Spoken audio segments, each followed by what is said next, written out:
That's all I need. The greatest running back that has ever breathed. Carson goes in for the touchdown. Namath on a handoff to Matt Snow.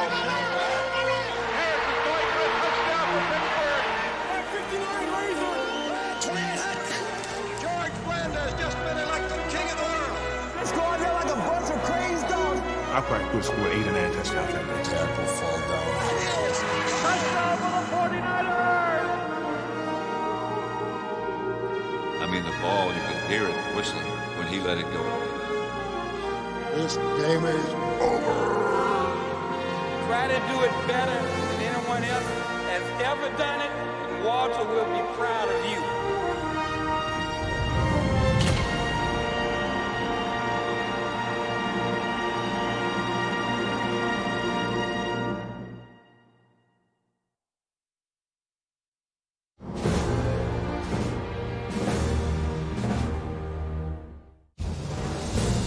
A Hall of Fame career is built on years of achievement, but within that vast body of work, often there is one moment that stands out, a resume play that for each enshrinee represents the striving of a lifetime. I found myself starting my first opening season game against the Green Bay Packers.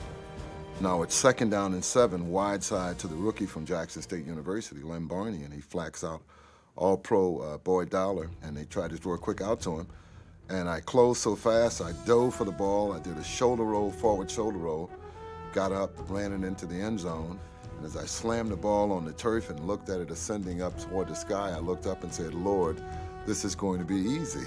We were playing the Chargers, and I was pulling out on the sweep, being an ex-Charger myself, and the guy that I pulled out and hit and knocked his mouthpiece out was Bobby Howard, who was a good friend of mine. We were rookies together at San Diego. And I picked him up after I knocked him down and patted him on the butt, so everything would be all right. It was against Miami in the playoff game, and it was the tying touchdown to James Brooks in the back of the end zone with a minute or so to go. An overthrown pass. Thank you very much. I thought I lofted it to a spot in the corner of the end zone where Winslow could make a catch because he was always good at that. He's so much bigger than the guys guarding him. And Brooks came out of nowhere. I never saw him. But I was throwing to him. The run that I made in probably 1967 against the Baltimore Colts. Had the ball in my right hand the first time, went back to the left, changed to my left hand, saw the gap, boom. That, signifies Gale Sayers.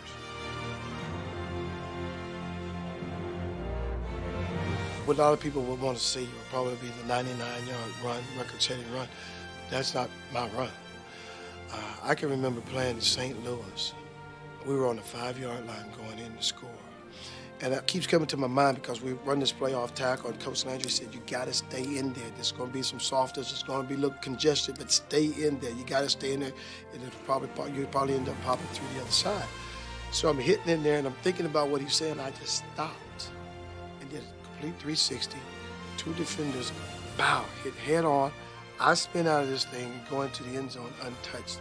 And I just had this grin on my face because I knew Coach Landry, I knew what he was going to be thinking, and of course, when I got to the sideline, but of course, it turned into a touchdown, but, the first thing is you got to stay up in there. We're playing Dallas. Of course, it had to be against Dallas. I don't know why it just sticks in my mind. And it's a crossing pattern. And they got Leroy Jordan and Chuck Howell and all them boys swinging at me, okay? And some kind of miracle, I just sort of shook my shoulders and they all fell off to the side. Now, I think they knocked themselves off, so many of them. Hey, how did I get out of this thing, It was a miracle, Well, it's the play when I ran over the 9 guys against Detroit, and I caught that diagonal pass, and when I turned up, I saw them all coming, and I just closed my eyes and rammed into it and came right through it. That's the one I want them to see.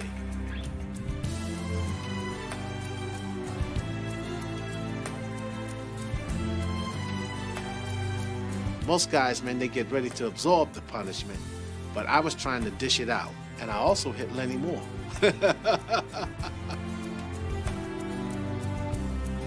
I would have to go back to the 49er game in 1958, the touchdown run with such amazing blocking.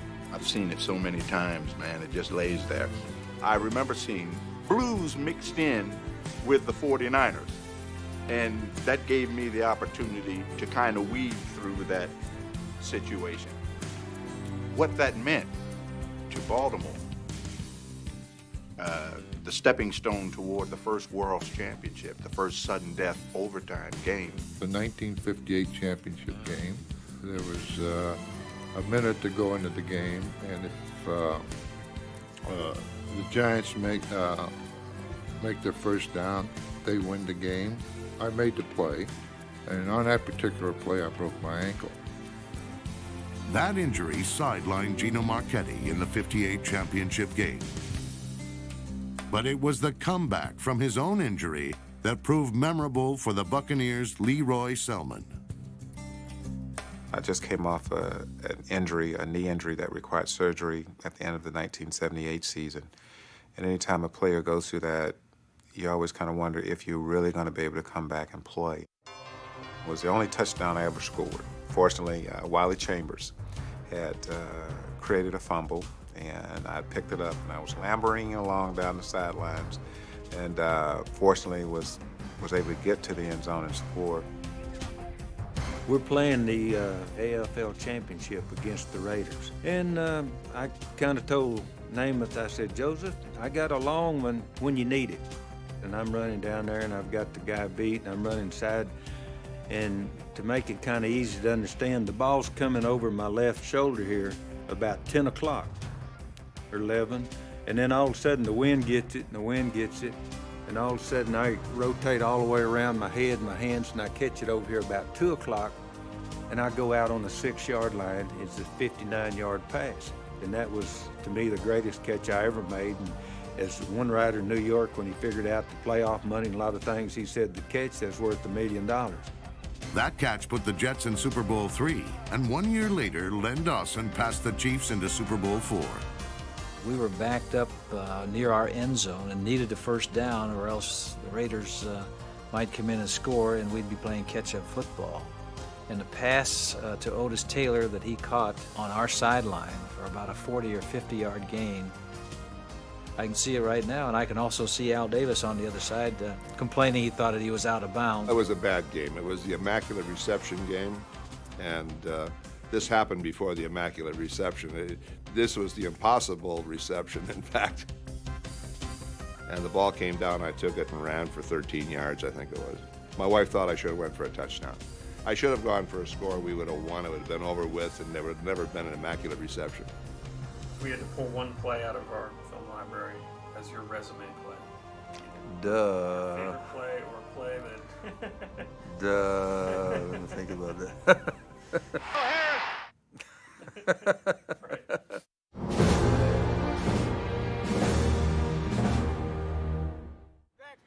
Ah, 22. Pro football wasn't always as high-tech as it is today. There you go, there you go, there you go, there you go, there you go. Sing a song all day long. Early pioneers labored in anonymity to advance the game's cause. In the Roaring '20s, the NFL was more curious sideshow than esteemed endeavor, until 1925. The year Red Grange joined the Chicago Bears and legitimized the professional game. I started playing football, I think I was 6 or 7 years old. When I was 10 or 11 years old, I was a pro. My father, every time I'd win a race at a picnic, he'd give me 25 cents, so I was really getting paid off early. From picnics to playing fields, the Galloping Ghost never stopped winning races and became a charter member of the Hall of Fame, as did the tall Texan who pioneered the forward pass. Getting off that plane with that damn hat was Mr. Marshall's idea. I told him I didn't have a Western hat. He said, we'll go downtown and buy one and I'll repay you for it. Slingin' Sammy Baugh was the first man to win championships passing. Suddenly, pass receiving became a skill in demand. A handsome young man playing for Curly Lambeau's Green Bay Packers wrote the book on this new art form. His name was Don Hudson. There was a fellow in Green Bay that had a radio network. This was before television. And he used to come on about 12 o'clock, and we'd be in the locker room, and everybody listened because he's critical of Lambeau. And this time he spent his entire 30-minute program telling what a lousy deal he made in signing Don Hudson. And on the first play, I caught a pass for 80 yards for a touchdown, and that was the last we heard about this guy on the radio for a while. His 105 career touchdowns stood as the standard for all pass catchers for nearly half a century. The game's early pioneers all had one thing in common: the color of their skin. In 1946, Marion Motley and Bill Willis broke pro football's color barrier. As a ball carrier, Motley was especially vulnerable. But Motley survived both cruel words and dirty deeds, paving a path for all those who followed.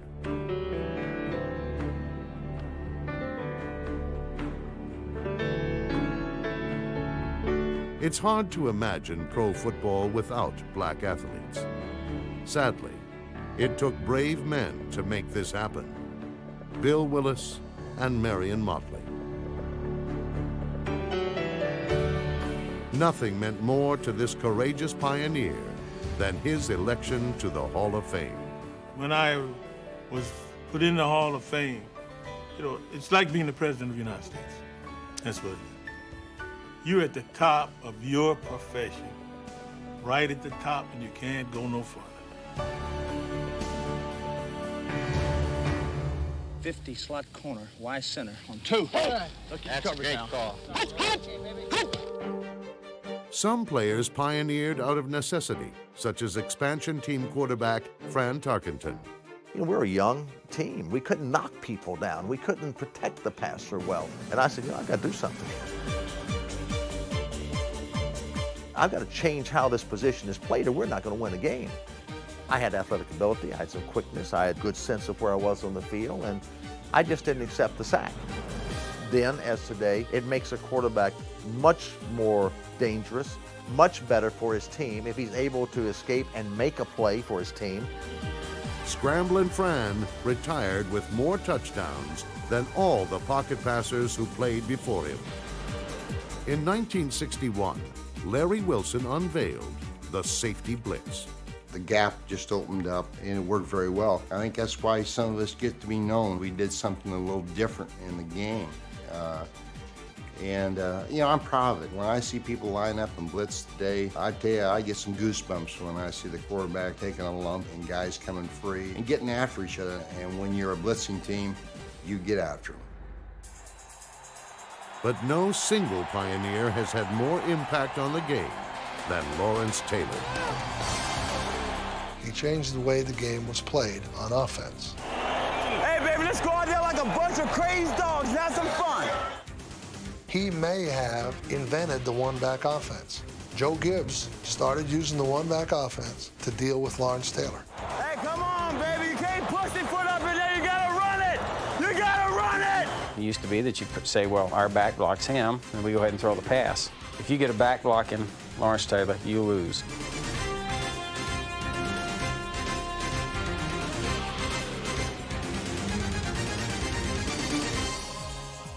I brought something different to the table that maybe hadn't been seen. Up until that point, a linebacker was just a linebacker. All he did was stop the run. He went back and defended against the pass.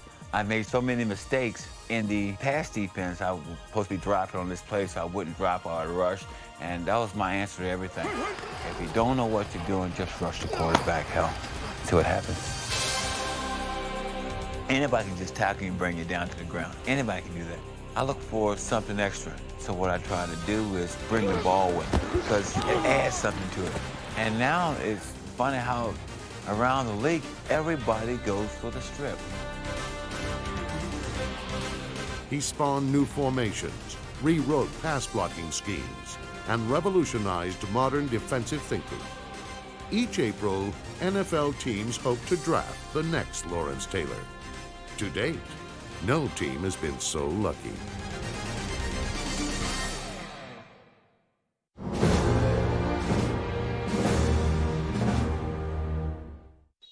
There's a look of steely-eyed resolve that expresses a will to win at any cost that is unique to the intimidators of the National Football League.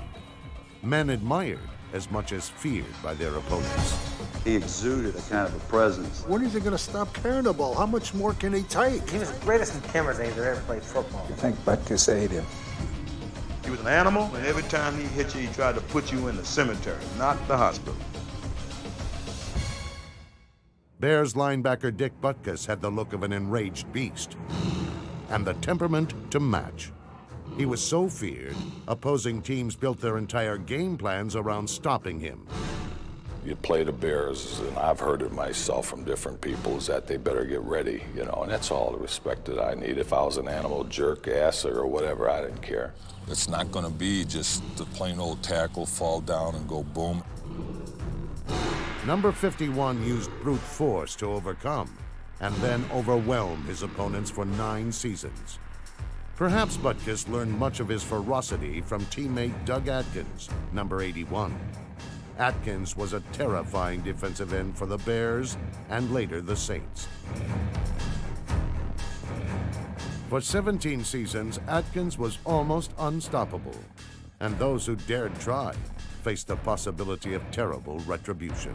First of all, when a man extends his arm and grabs you, I kind of come automatically to this hand. I can just hold it here. If I ever catch your arm at an angle, I'll break your damn arm. I had to be sticking those arms up his butt. Even more punishing than Atkins' threat of breaking arms was the reality of the Deacon Jones head slap. The head slap was to do 2 purposes. One was to give myself an initial head start on the pass rush. In other words, an extra step. Because anytime you go upside a man's head or a woman, then they have a tendency to blink their eyes or close their eyes, and that was all I needed. David Deacon Jones was a defensive end whose head slap maneuver helped him intimidate offensive linemen to the point where he often encountered little resistance on his way to the quarterback.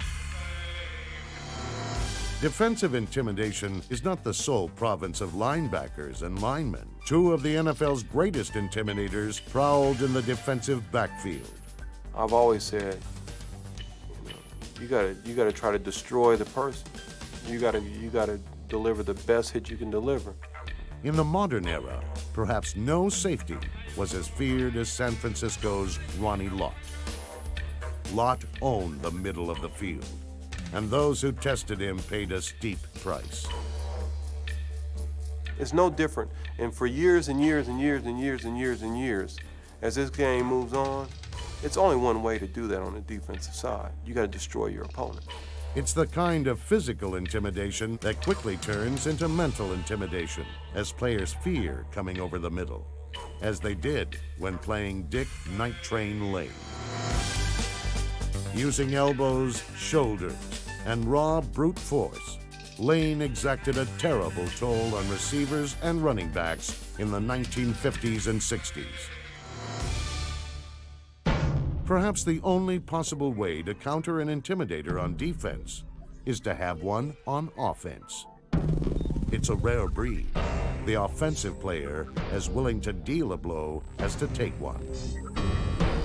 Oilers running back Earl Campbell quickly created an aura of invincibility about him, as it seemed quite impossible for 1 or even 2 men to tackle him.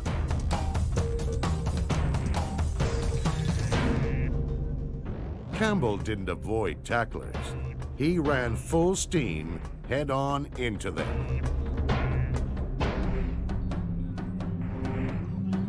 Colts tight end John Mackey split defenses, catching the perfect passes of Johnny Unitas, and broke the will of defenders by running around, over, and through them.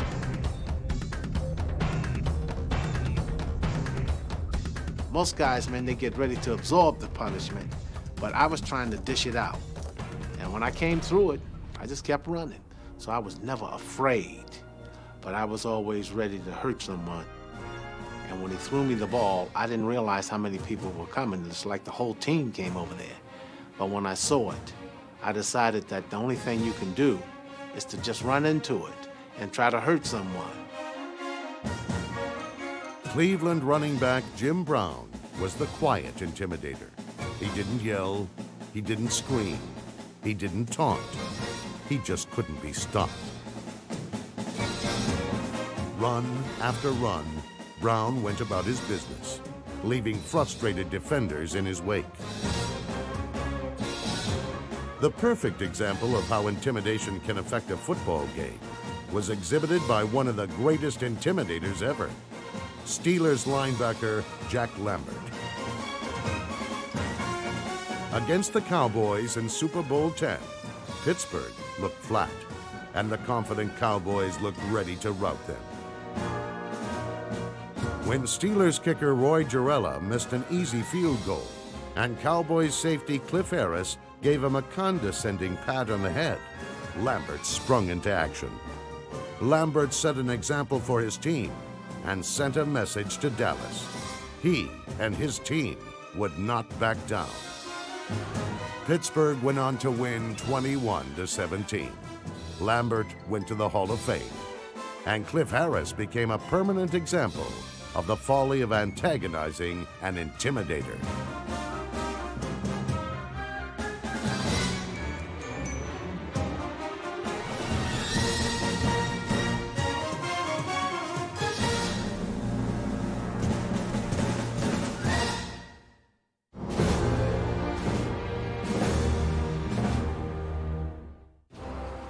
The year was 1960. In their quest to win a world championship, the New York Giants acquired a 35-year-old gunslinger named Y.A. Tittle. The move paid off. But while Tittle led the Giants to 3 straight NFL championships, the Giants lost all 3.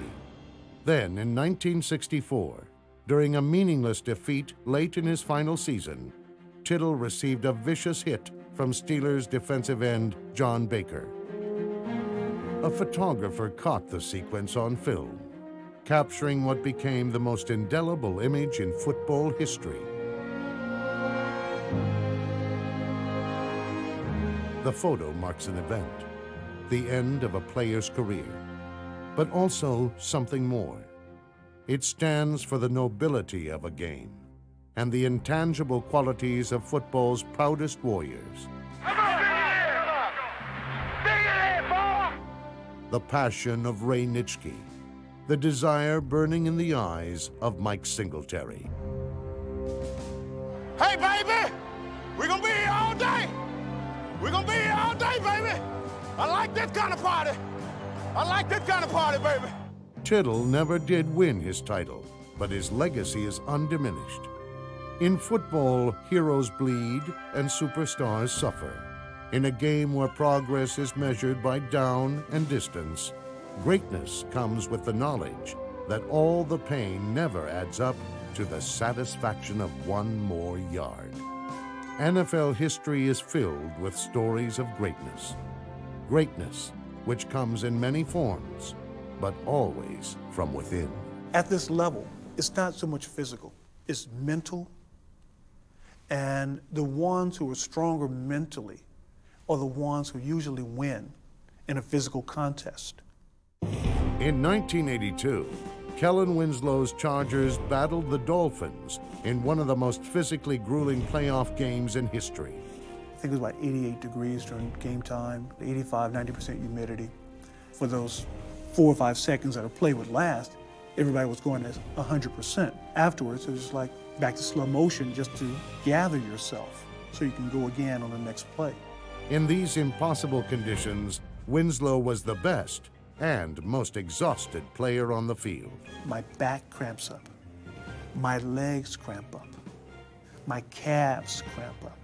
He lost 12 pounds during the overtime thriller, but caught 13 passes, blocked a potential game-winning field goal, and earned his place among the game's greats. It's always talked about. Leave it on the field, don't bring it back into the locker room. But it's a test that few people actually endure, and even fewer people succeed. Chuck Bednarik endured a test every time he stepped on the field. The last of the NFL's two-way players, the Eagles linebacker and center, approached the game with an attitude befitting a war veteran who spent his days battling in football's trenches. You know somebody's out there to get you. And boy, you're going to defend yourself. And now you just turned killer. And of course, as the game progresses and in the heat of the battle, you're getting hit. And then suddenly all you think of is, it's that kill. Ironically, the man who played every down of every game made his name in a single moment. Bednarik's fearsome knockout of Frank Gifford in 1960 saved the Eagles' championship season and halted the career of Gifford, the Giants' dashing all-pro flanker who doubled as Prince of New York. The fact that it was Frank Gifford, a very popular guy and an outstanding football player, and I did it in New York. That same shot against anybody else would have been forgotten. While the play captured the essence of Bednarik, it also became a defining moment for Gifford, who missed an entire season because of the hit. It was a nightmare for me because I really honestly felt I just had kind of given up on myself. And it boiled down to whether or not I think they were going to keep me. And I'd never been in that situation in my life. But you know, it was sort of like, look, you've never given up on anything before. I don't give up on this. And I didn't. Gifford returned in '62 and averaged a career-high 20 yards per catch. 3 years later, he retired the way a Hall of Famer should, on his own terms. I have one of my favorite pictures, Why Tittle and me, and we both knew it was our last game. And I distinctly remember Why saying to me, I'm really going to miss this. And I remember thinking to myself, oh, I'm going to miss this too. After breaking his leg in the '79 playoffs, Rams defensive end Jack Youngblood almost missed the game he'd been waiting his whole career to play. I said, it's broken. I said, you need to tape this thing up. This is Dallas. He gets the pictures back about that time. He says, see here, it's broke right there. I go, well, I understand that. I said, tape it up. I can still go play. Youngblood returned to the game and helped the Rams upset the Cowboys. 3 weeks later, when the Rams made their first trip to the Super Bowl, Youngblood led the way. I thought it was my responsibility as the captain of the team, and from the standpoint of having a desire to go win. The Rams did not win the Super Bowl, but nobody who walked off the Rose Bowl field that night dared call Jack Youngblood a loser.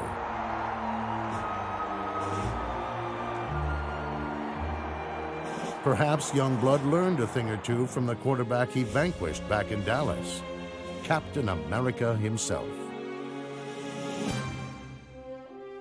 I hated to lose. I had this instinct inside of me to be extremely competitive. It's a brutal game, football, and those other guys hate your guts. And there's a lot of players that didn't like me. They wanted me to run. They wanted to hurt me, and I knew that. And so Roger Staubach ran and dodged and ducked and finally threw his Dallas Cowboys to victory after miraculous victory. The play I'm really proud of was the Hail Mary pass in Minnesota. That proved in that particular game that you just can't quit. Now, people think I underthrew the pass. Well, I intentionally underthrew that pass. In strength of mind, body, and spirit, few NFL players have equaled the standard set by Staubach. One of those who did wore number 34 for the Chicago Bears.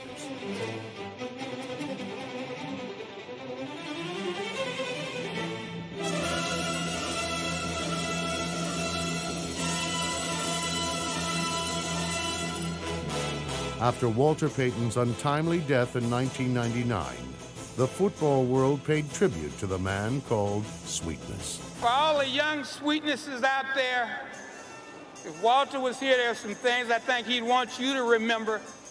Play the game. Every play in the game, like it's the last play that you'll ever play. Try to do it better than anyone else has ever done it, and Walter will be proud of you.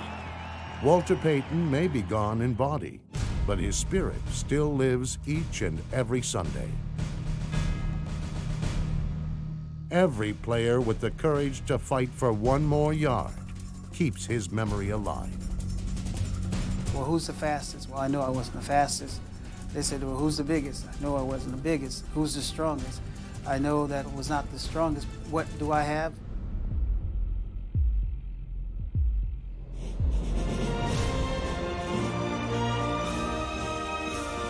Fortunately, Peyton was not the only one who had it.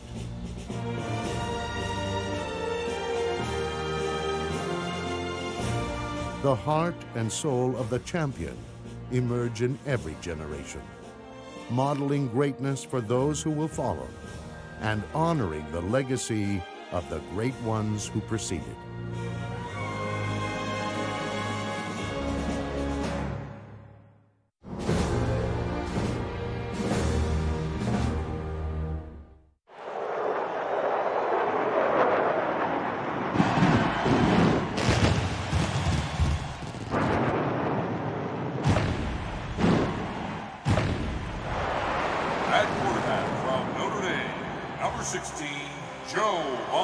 The Super Bowl is professional sports' ultimate contest, an event that magnifies the grit and greatness of all those who go there and come back champions. But long before there were Super Bowls, there were big gamers. In 10 years as quarterback of the Cleveland Browns, Otto Graham led his team to the championship game 10 times. No other quarterback even comes close. I would rather win than lose. Any good athlete in any sport would rather win than lose. Team. That's the most important thing by far. Who cares who gets the credit, who gets the picture in the paper? What was the final score? That's what counts. In the 1954 championship, Graham's team scored 56 to Detroit's 10. 1 year later, in his final career game, Automatic Otto orchestrated a rout of the Los Angeles Rams for championship number 7. Where the bottom line is NFL titles, Otto Graham is the ultimate big gamer. Third down, inches to go to Bader. 17-14, Cowboys out in front. Packers trying for the go-ahead score. Starr begins the count. Takes the snap. He's got the quarterback sneaking out.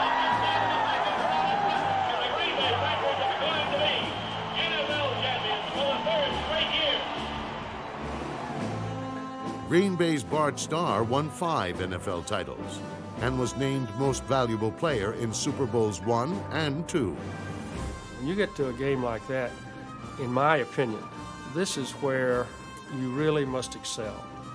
Anyone can perform when there's no pressure, but when everything is on the line, when you're in the ultimate game of the year, that's the time, in my opinion, that you see who can play.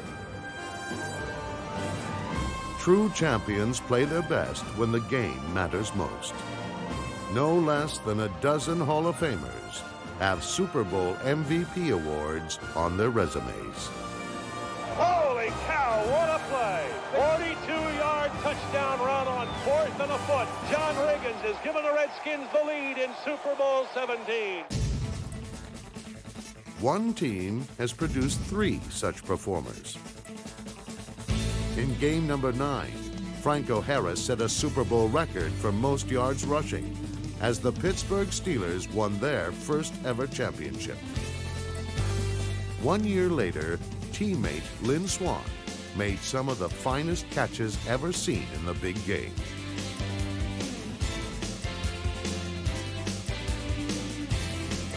This fourth quarter reception clinched the win and cemented Swann's place in Super Bowl history.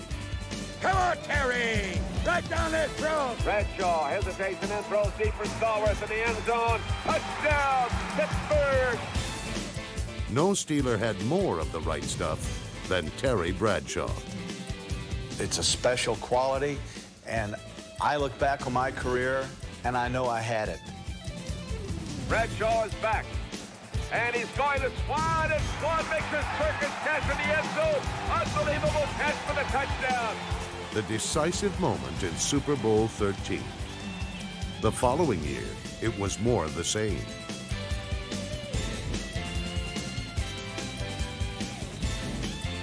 Bradshaw pumping, firing downfield. There goes Stallworth. He pulls it in at the 30, the 20, the 10, the 5, and it's a touchdown for Pittsburgh on the ball to Stallworth. and the Steelers fire right back on the arm of Terry Bradshaw. Bradshaw's Steelers were expected to win Super Bowls. Joe Namath's New York Jets were 17-point underdogs in Super Bowl III. I went to the Miami Touchdown Club to get an award from the AFL. So it was my turn to get up, and I got up to the podium, and about the time I'm getting ready to talk, a guy in the back of the room, "Hey, Namath, we're gonna kick your..." You know what? I said, whoa, wait a minute. You guys been talking for 2 weeks now, meaning the Colts fans and the media. So you guys been talking for 2 weeks now. I said, I'm tired of hearing it. I said, I got news for you. We're gonna win the game, I guarantee it. In the ultimate big game upset, Joe Namath gave true substance to the oft-heard claim, "We're number one." When the game ended, there was such a feeling of elation, joy, a tickling explosion inside. The teammates, you know, we did it, you know? And it was just a feeling. I didn't think about it. It was just, yes. Oh, it was great. No big gamer in history experienced that feeling more often than the king of clutch himself, Joe Montana. The season, the outcome of a Super Bowl berth hangs in the balance. Montana rolling out the right, looking toward the end zone, throwing under pressure, throws his pass. Caught by Clark. Clark got a touchdown. Right, Clark has it. It's a touchdown for the 49ers. In his first 2 Super Bowls, Montana guided his team to the title both times and was voted most valuable player in each game. Super Bowl 23 was his finest hour. The 49ers have a long way to go. 92 yards to be exact, all of which Montana's passes covered in just over 3 minutes. It's such a sight to watch this. It is, whether it happens now or not, to watch Joe Montana do this, so many years, and to watch this absolute surgeon on the football field and one of the all-time greats do his thing again, it's almost like poetry. 39 seconds remaining. Back to throw Montana. Steps up, throws. Touchdown, 49ers! Taylor has it for the touchdown! Black 59 Razor! Black 59 Razor! 49 The following year, Montana won his 4th Super Bowl and earned an unprecedented 3rd Most Valuable Player award.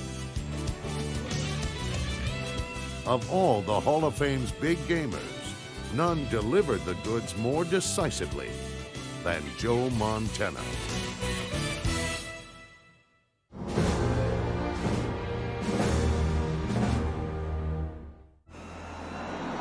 By air or by land, there is nothing in football like a quick strike. And there are no players as exhilarating as the game breakers who produce them. Hold the phone! Fasten your seatbelts! One back, and that's done. He'll carry the ball. Bob squeeze, flying tail to the 35 to the 30. 45-50. The foot race is underway. Now they got him again. No, he gets away. coming out of his heels. See ya. He's going to go all the way. No one near him now. A spectacular run by Curtis Martin. 35-40. There goes Barber in a foot race. Showing the power and the speed. 278 yards on 23 carries. I tell you, unbelievable. Oh, baby, what a play. Put that sucker in your VCR. Touchdown. Touchdown. Touchdown. Great job, buddy. Hey, that's a hell of a job, man. That's a great job. Of course, game breakers are nothing new. And some of the best ever carried the ball as if they were running for their life. I think I ran more with fear than I did of confidence of running. Fear of not getting hurt, fear of being embarrassed, fear of getting caught from behind, fear of making a fool of yourself. You know, you just want to do well. We're not supposed to be afraid. I had times dealing with that because sometimes, man, I was scared, man. I mean, really scared when I would go out on the field. And until I got that first hit, I was just like this, man. I was scared. But we wouldn't use the word scared. We'd call it nervousness. We were scared, man.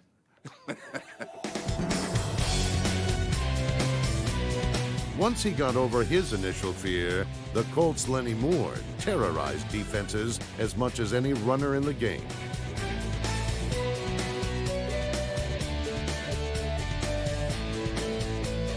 If there's anybody that could play today and set records in the NFL, it would be Lenny Moore. We don't know how fast Lenny was, but nobody ever caught him from behind, and I don't think anybody could catch him today.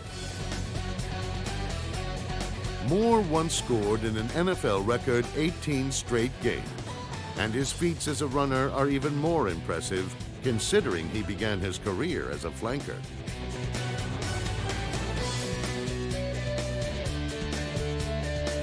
Hall of Famer Bobby Mitchell made the reverse transition, converting from a halfback with the Cleveland Browns to a flanker with the Washington Redskins in the 1960s.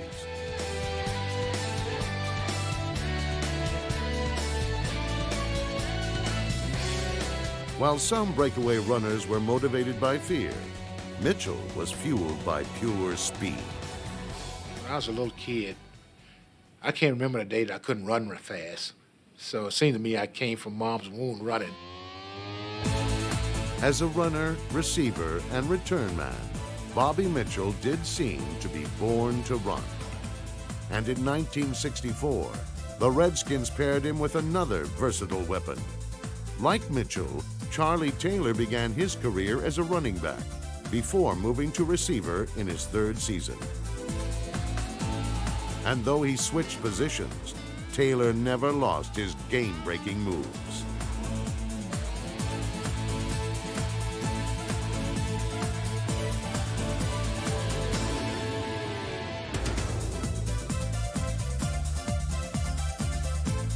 Taylor retired as the NFL's all-time leading receiver, and while his elusiveness often helped him improvise his way to the end zone, it was a more detailed precision that defined the career of Paul Warfield. With the Browns and Dolphins, Warfield worked tirelessly on perfecting his pass patterns, and his reliability made him one of the keys to Miami's back-to-back Super Bowl championships. Of course, any game breaker adds a dynamic dimension to a coach's game plan. Take a drive corner, Lance. You know, coming in from a good wide position and starting right down that middle and then breaking it off and taking it to the corner. You'll lose him, you'll lose him, you'll lose him. Yes, sometimes a coach's best friend is the quick strike. Whether it covers half the field with Lance Allworth or the length. Eric Dickerson barely broke stride on his way to a new single-season rushing mark. While Dickerson's long scoring runs almost seemed routine, another Hall of Famer made every carry an eye-popping adventure.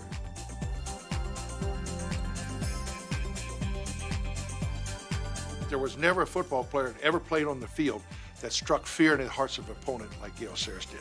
Every time he touched the football, you thought he was going to score. You were up. I mean, the opposing players were up on the. What, did he score? Did he break? You know, I mean, you have to watch.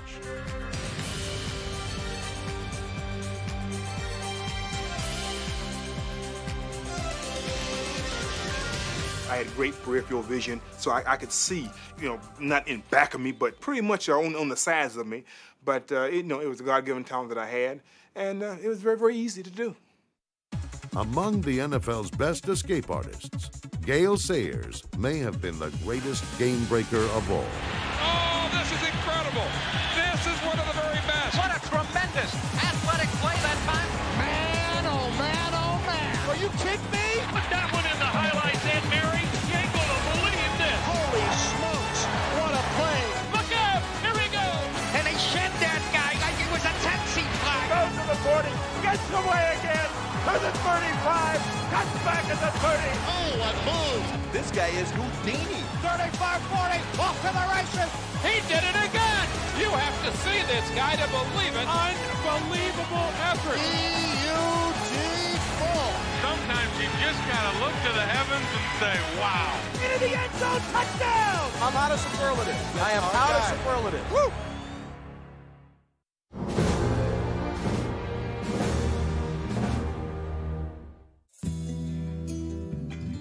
American heroes are usually born in the shadows. more often than not, the powers that be expected them to fail. He didn't look like a quarterback. He wasn't wanted. People don't think he's fast. Yet in a nation built by Horatio Algiers, nothing captures the imagination quite like an underdog.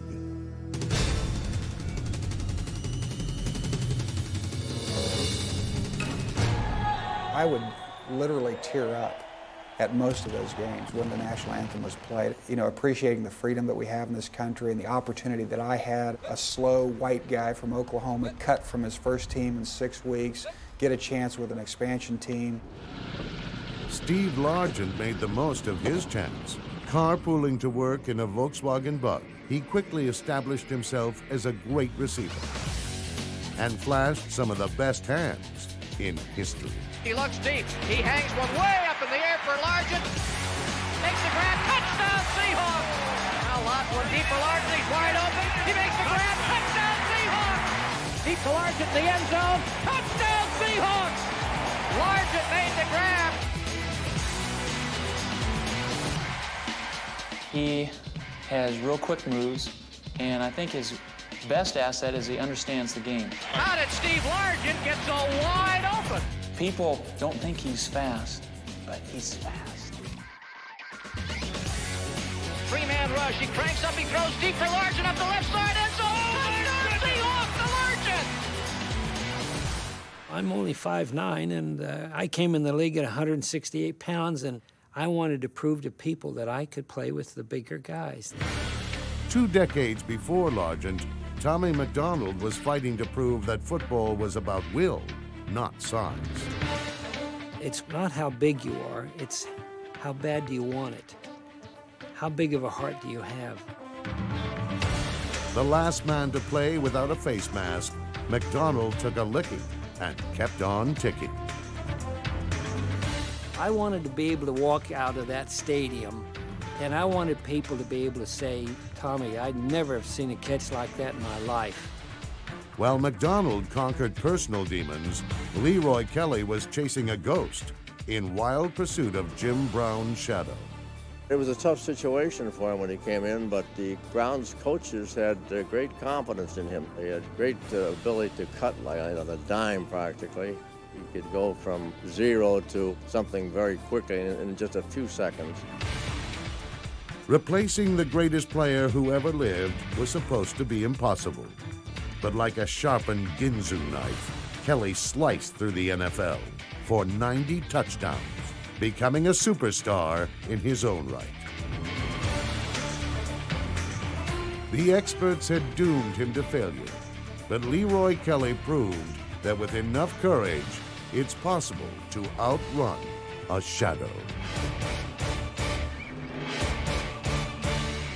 It is accurate to say that his miracle season in 1970 made the greatest impact on pro football for heroism and thrills that the game has ever known. And here comes George Blanda onto the field. Monica will spot at the 48. It's snapped, it's down, it's kicked. It is good! It's good! It is good! George Blanda has kicked a 48-yard field goal. Time yields to no man, except maybe George Blanda, who took on age and won.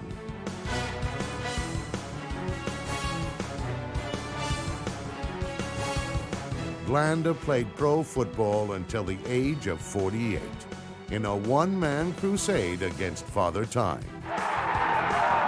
Old people would say, how the hell is he doing that? Wives would say to their husbands, look, this guy's 45 years old. He's kid. What the heck's the matter with you? Why can't you mow the lawn? George Blanda's a quarterback. Blanda looks. He throws. Branch, 5-yard line. Touchdown Raiders. After a while, you would put him in and you could look over on the other sideline and you could see that they knew that he was going to do them in. 7 seconds to go. They're going to try a field goal from 53 yards. The odds against this must be about 76 million to a half. Snap, spot it. It's kicked. That's got a chance. That is good. It's good. Holy Toledo. The place has gone wild. George Blanda has just been elected king of the world. Blanda had achieved American royalty But the ultimate underdog was the Lord of Baltimore, Johnny Unitas. He's, honest to goodness, the American dream. He came out of nowhere. He wasn't highly drafted. He wasn't wanted. Cut by the Pittsburgh Steelers, had to play semi-pro football, brought in with the Baltimore Colts. And the first pass he throws for a touchdown, but to the Bears. A guy named J.C. Caroline intercepted it, and I said, "Oh, what a start this guy's got." That was enough to rattle anybody. You know how much that affected him? I don't think it affected him at all. He had tremendous confidence in his ability, tremendous confidence, and that is a powerful, powerful thing. Greatness can be overlooked, but it cannot be denied. And given a chance, Unitas clawed his way out of obscurity. At the time, we didn't even know how to say his last name. A lot of us called him Unitas or Unitas or whatever it might be. Johnny Unitas shoots a soaring pass. It's taken on the fly by Lenny Moore, all the way to the goal. Once Unitas became a star, then the fact that he was the Cinderella story, the fact that he was the blue-collar guy in the blue-collar town, the fact that he was the reject, that he had overcome all these obstacles, then that made him all very attractive. What I particularly admired about him was that he didn't look like a quarterback. He didn't have some sort of huge physical presence. First time I saw Unitas in a locker room, I said, "Where's Unitas?" They pointed to that guy in a corner, say. I said, "You're kidding me." I said, "That's the locker room boy, isn't it? That's not Unitas." His appearance was deceiving, but his numbers were not, as Unitas mounted a streak to rival Joe DiMaggio's. Unitas threw a touchdown pass in 47 consecutive games. Only 5 other quarterbacks in the history of the league had a streak even half as long as Unitas. Just to equal his own record of 4 touchdown passes in one game, Unitas tosses for 43 yards to Jim Nutscheller. There really was a courage and nobility to him, standing in that pocket. And all around him, this maelstrom of people trying to get at him. It's sort of a vision, like the guys raising the flag at Iwo Jima. For Unitas, the defining moment was the 1958 NFL Championship, where he redefined the quarterback as a comeback artist. Every star needs a showcase to show what he can do. That game was it for Johnny Unitas. Back goes Unitas to throw. Set, throws. It's good to Barry. And I think at that point, you could talk about legend, you could talk about myth, but Johnny Unitas changed the football position of quarterback at that moment. He sort of invented it. The 2-minute drill and everything he did. Unitas gives to Alici. The Colts are the world champions. Johnny Unitas, just another underdog who became a top dog.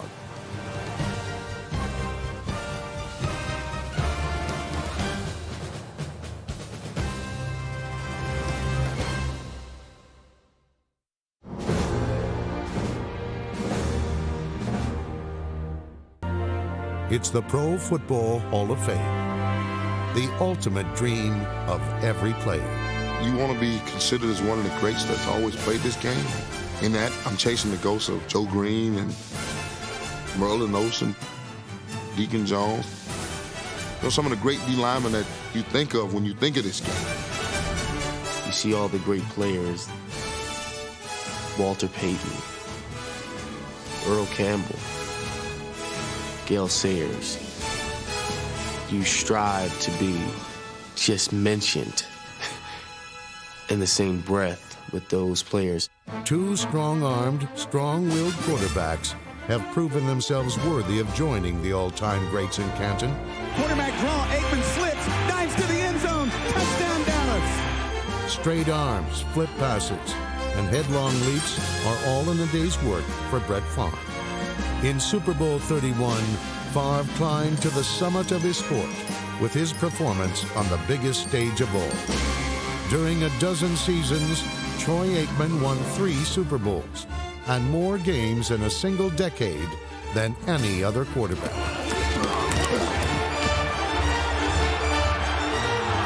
For 6 seasons, Aikman's teammate in Dallas was the incomparable Neon Deion Sanders. Sanders, who saw service with 3 teams, was a one-man traveling, high-stepping touchdown show. Dion looks in the sun on the goal line. To the 5, to the 10, to the 15, to the 20, to the 25, to the 30, 35, to the 40, 45, 50. Dion, 100 yards. Touchdown, Dion Sanders. Man, what an athlete.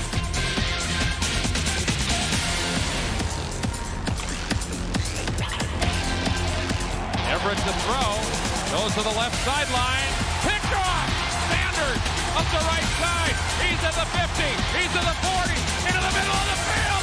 He's high stepping. He's to the... Sanders scored an NFL record 18 touchdowns on punt, kickoff, interception, and fumble returns. Here's a reverse to Deion Sanders. Not to mention what he did on the other side of the ball. At the 20, to the right, to the 10, to the 5. While prime time is certain to bring some shape out to Canton, little Darrell Green fought hard to shake the notion that he was too small at the start, then too old toward the end to be a star. People set the bar for everybody. They think that the bar is set. Darrell, you shouldn't be able to do this. When I was as a kid, you're too little. You know, you can't do it. They said that for 18 NFL seasons. But Green just never listened. Snap to Brown from the 39. Quick slant into the hands of Darrell Green. He's gone! Touchdown, Washington Redskins! Another who is Canton-bound once helped his father lay bricks in poor towns in Mississippi. As a pro, he worked even harder. The result was a pass-catching masterpiece named Jerry Rice.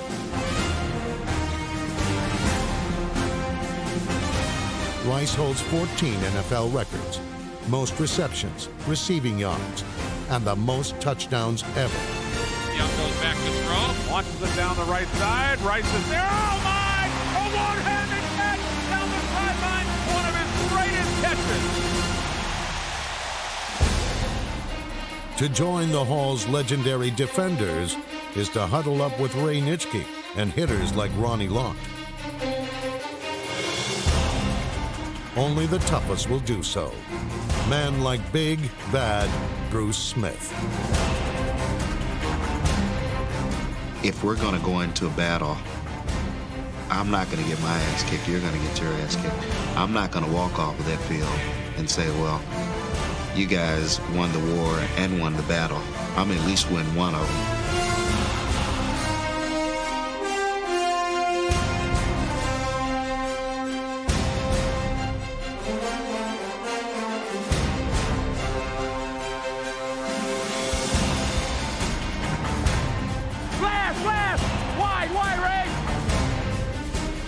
Junior Seau has played with the fierce intensity of the Hall's greatest linebackers. And in time, he'll be joining them. Rod Woodson holds the NFL record for interceptions returned for touchdowns. And he'll soon be in the Hall of Fame. Rod Woodson has just run back his 9th interception for a touchdown. That's an NFL record. When that clock starts ticking, let's go count. Playoff time. 60 minutes of butt kicking. Reggie White. For 14 seasons, the Minister of Defense terrorized quarterbacks. With 198 career sacks and 3 in Super Bowl 31, White earned a long-awaited Super Bowl title and his place among the all-time elite.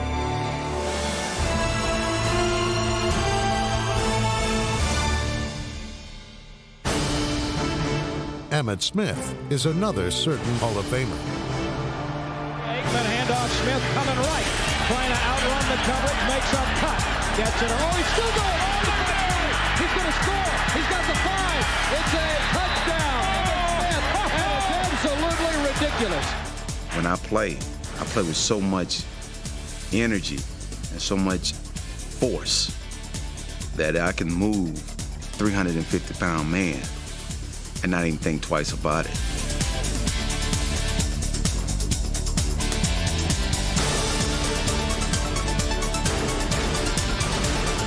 Smith is a warrior and a wonder.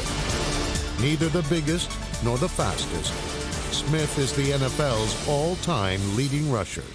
I formation, 2 receivers right. 2nd and 7 at the Dallas 30.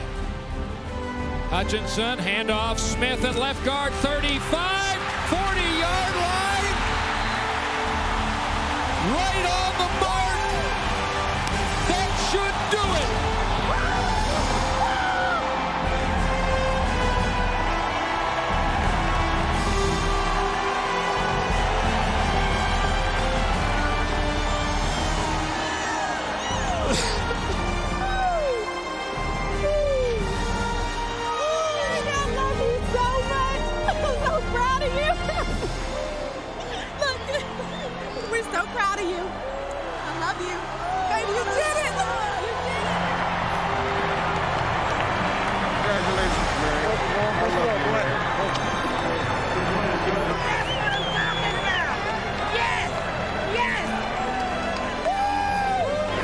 I could be here. I wouldn't miss this for anything. Thank you so much, man. I love you. It's fabulous, unbelievable.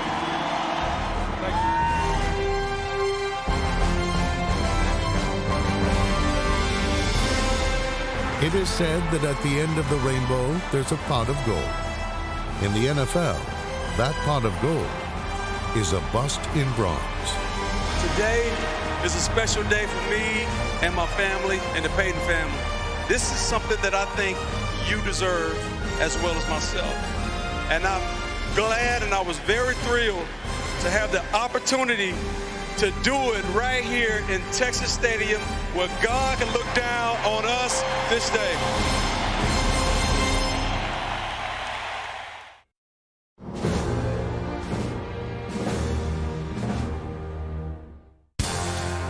In 2001, 3 great offensive linemen were inducted into the Hall of Fame. Mike Munchak of the Oilers, Jackie Slater of the Rams, and Ron Yary of the Vikings. Number 73 was a technician who used leverage, not strength, to combat the great pass rushers of his era.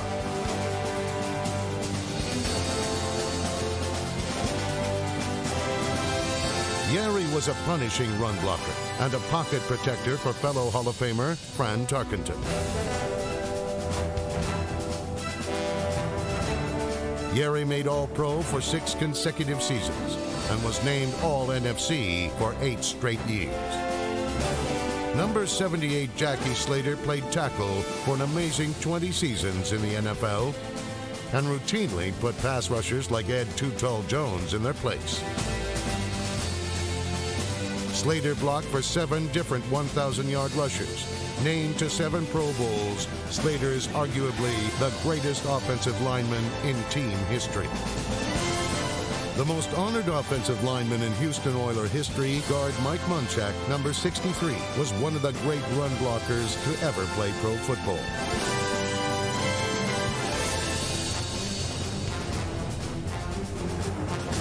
The mobile Munchak was also devastating on screens, where his speed and power overwhelmed smaller defenders.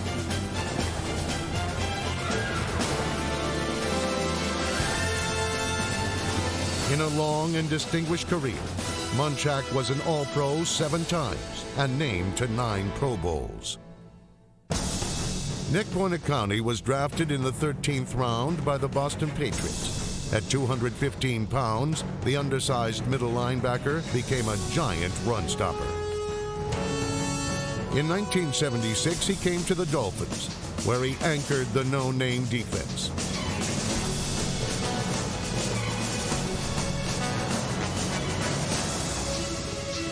In Miami, he always made the clutch play. He could blitz quarterbacks or drop back and intercept them like he did against the Redskins in Super Bowl VII.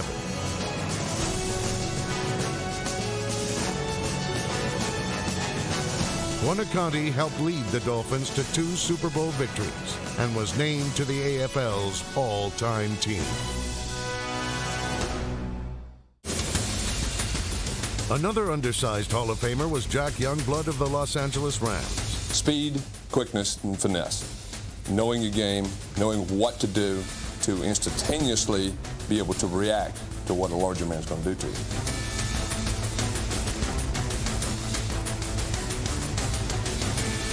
Next to Deacon Jones, number 85, was the second greatest defensive end in team history. He used speed and leverage to stop both the run and the pass. He blasted into the pass pocket and ended his career second in sacks in Ram history. Jack Youngblood is one of the greatest people I've ever known to have on your ball club when things are going bad, because he will pick you back up. He'll turn you around and won't let your players get down. Youngblood played in a club record 201 games, which included 5 NFC championships and 1 Super Bowl. He also was voted to 7 straight Pro Bowls. The Steelers' Lynn Swann made the Hall of Fame in 2002, not for statistics, but rather for his unique ability to combine the clutch catch and the spectacular play at the same moment. He was the ballet master of pro football, graceful and acrobatic, a player who racked up style points as fast as he scored touchdowns.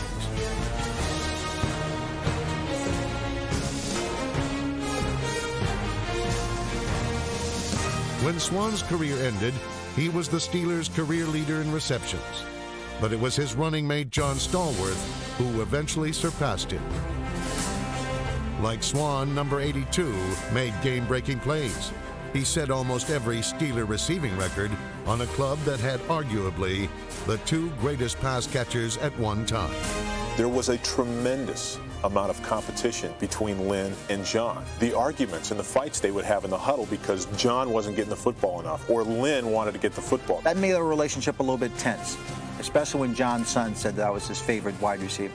Sometimes people referred to him early on as the other receiver, and John Stallworth was never the other receiver. He was always John Stallworth. I would say that John ended up being the more reliable, more stable, more consistent receiver.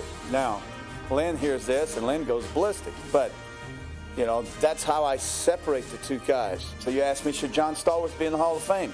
Absolutely. Should Lynn Swann be in the Hall of Fame? Absolutely. For these guys to do what they did, they're special. The Raiders' Dave Casper was big enough to play tackle, but fast enough to play tight end, a position that turned him into a Hall of Famer. He was nicknamed the Ghost for the way he vanished into the secondary only to reappear and make the crucial play. Number 87 helped turn the Raiders from contenders into world champions.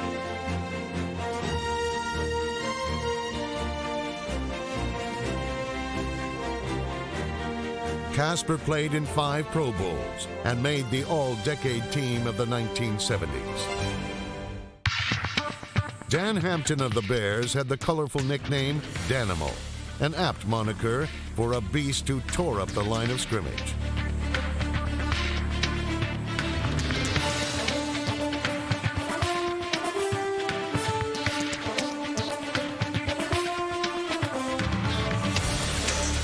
Number 99 was a charter member of the Bears' 1985 defense, one of the greatest in NFL history.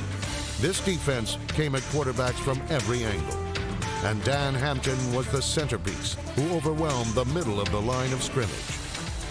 He led the Bears in sacks 4 times, an incredible statistic considering that Hampton had 10 knee operations in his 12-year career.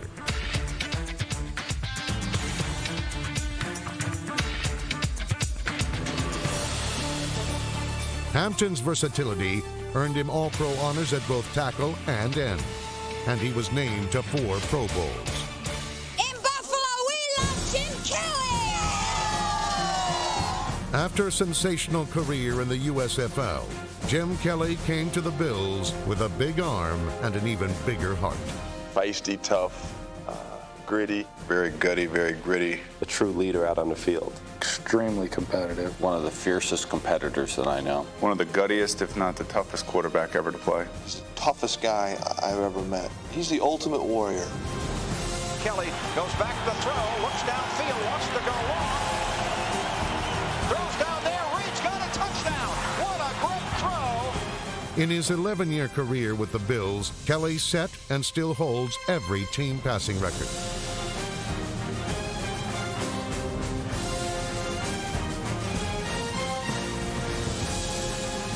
One of the NFL's greatest all-time quarterbacks, Kelly led his team to 4 straight Super Bowls, something no other signal caller has ever achieved.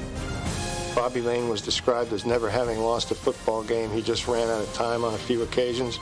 That's the apt description for Jim Kelly. He's never lost a football game in his life. Give me some time. Damn it, give me a little time. He took that ultimate warrior's mentality. Kelly falls down, gets up. And the result is a Hall of Famer. Now throws. Touchdown! What a fantastic play by Jim Kelly. Joe DeLamielleure was an all-pro guard for the Buffalo Bills for 6 straight seasons. Number 68 was both a great run and pass blocker and the foreman of the heralded offensive line called the Electric Company. The durable guard, who was named to the all-decade team of the 70s, became a Hall of Famer in 2003 and played in an astonishing 185 consecutive games, an amazing mark for a position that demands such physicality.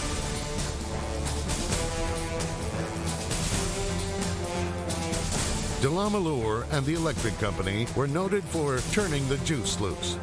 And in the last game of the 1973 season against the New York Jets, this offensive line made O.J. Simpson the first running back in NFL history to gain 2,000 yards in a single season.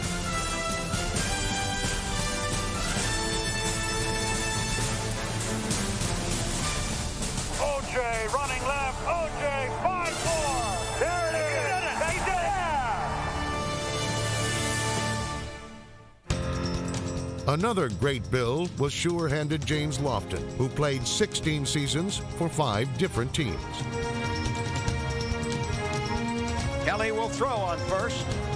Lets it go long down the field, and it is taken by Lofton at the 30, at the 20, at the 10, at the 5. He backs in, doing a dance. Lofton remained a premier deep threat throughout his long and prolific career and rang up over 14,000 yards and 75 touchdowns.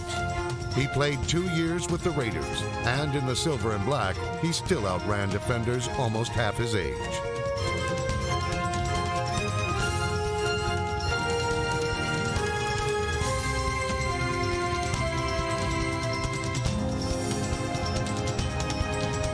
Lofton began his career as the #1 draft pick of the Green Bay Packers. He was an immediate star and made the all-rookie team. He remains the all-time team leader in receiving yards and was chosen to 7 consecutive Pro Bowls as a Packer. Lofton ranks 3rd in receiving yards and 10th in career catches in NFL history, and his average of 18.3 yards per catch is the best of the top 20 receivers of all time. Defensive end Alvin Bethea played all of his 16 seasons with the Houston Oilers.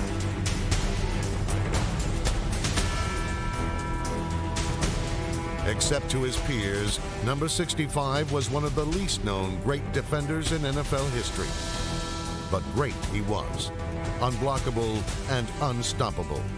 A player who mauled quarterbacks and running backs and played entire games in the opponent's backfield.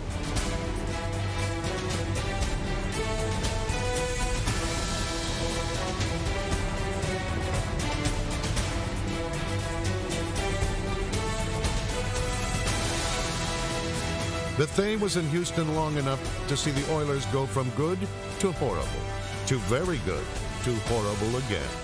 For that, he deserves a Purple Heart.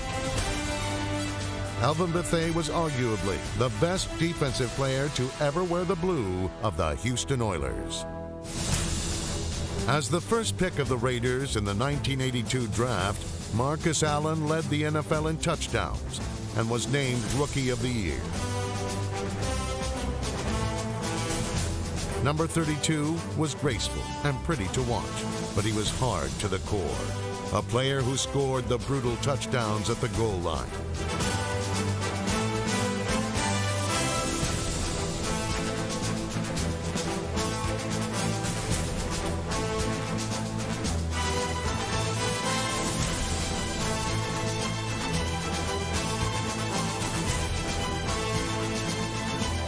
At age 33, he became a Kansas City Chief. And even at this advanced age, he was the team's feature back.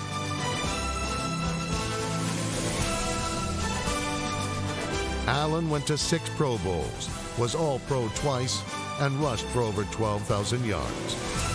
The hallmark of Allen's remarkable career was becoming the first player in NFL history to rush for over 10,000 yards and gain 5,000 yards receiving.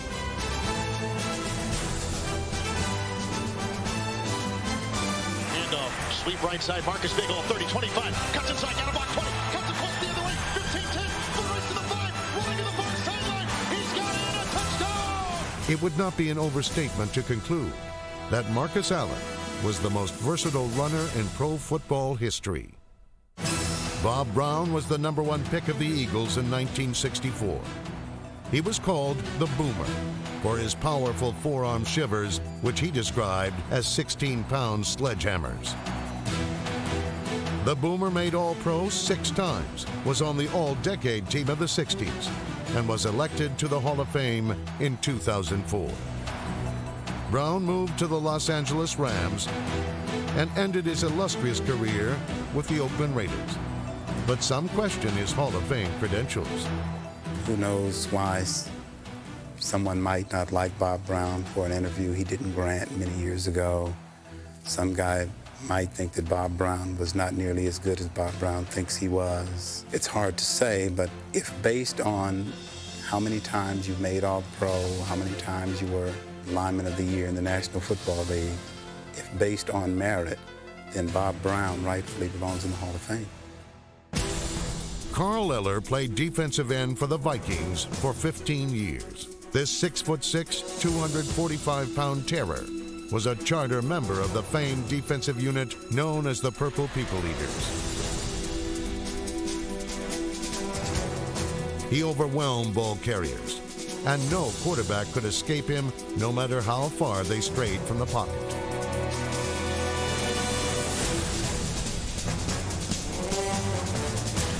But it was number 81's ability to pile up sacks that made him a Hall of Famer. Eller was the NFL's Defensive Player of the Year in 1971. And from 1975 through 1977, he registered an incredible 44 sacks.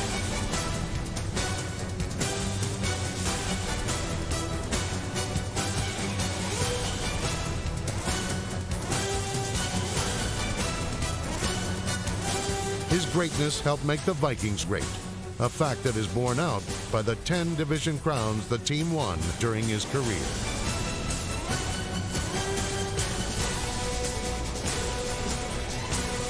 While Eller made a career out of terrorizing offensive stars, Barry Sanders became a superstar by driving defensive players crazy. Have you seen Barry? I mean, on the field, have you seen him run the ball? First thing you do when they hand him the ball is you stop breathing. And you sitting there like this, like... And your eyes get real big. Move close to the TV or to the edge of your seat in the stadium, and you just wait for something great to happen. Barry to the 45, and bumps to the 40, breaks it, 35, 30, he's gone! Unbelievable! Oh my God, what a run! Wow! They said, oh man, how you see that great running, man? That was unbelievable. I just had to shake my head, man. How did you do that? That one is a highlight reel special. Run that back. Oh, God, did you see that? Holy mackerel! You can't say they got it. Looked like it was bottled up for nothing. Because, you know, until the whistle blows, they don't got it. I thought he was down. I did too. You can't just say pick out the belt buckle and go for it because it's going to move. Oh, he made a move! He is the best touch football player who ever lived. Rodney Pete, draw to Barry. Barry skirts to the 15, looks for running room, cuts to the... There's a lot of shoes and jock straps laying on the field after the game. He's to the 5, and will take it in. Touchdown, Lions. Oh, that is one of the great runs you'll ever see, folks. The clip that they show where against the Bills, the guy's got him, and he's got him spun around in a 360, and he thinks he's throwing him to the ground, and he comes out the other side, and he's still running. He got hit by about 8 bears and something, and all of a sudden the bears are flying everywhere, and he's doing cartwheels, and he's down the sidelines and in the end zone. I don't know what the guy's name was against New England, and he literally just toyed with him. He got up on him, and the guy was running back once he got up and rolled his back on this side, and the guy turned around, he rolled this side, and he made him spin all the way around, and he went in for a touchdown. When you look at Barry Sanders on the football and you see him do the amazing thing, run after run, sometimes you just got to look to the heavens and say, wow. Wow. Wow is also an apt exclamation for Hall of Famer John Elway, the golden boy with the golden arm.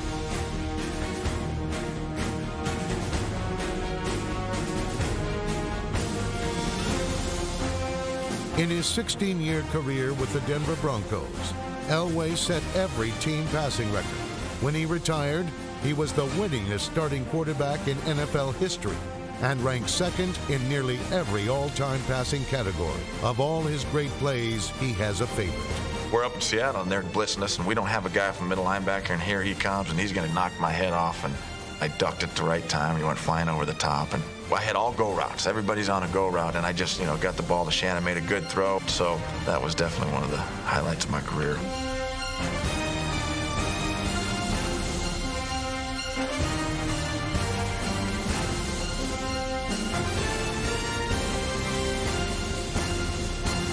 He holds one record that may be the most memorable. Okay, before we talk, this game ball goes to a guy that today, just imagine won more football games than any other quarterback in the history of the game, John Elway.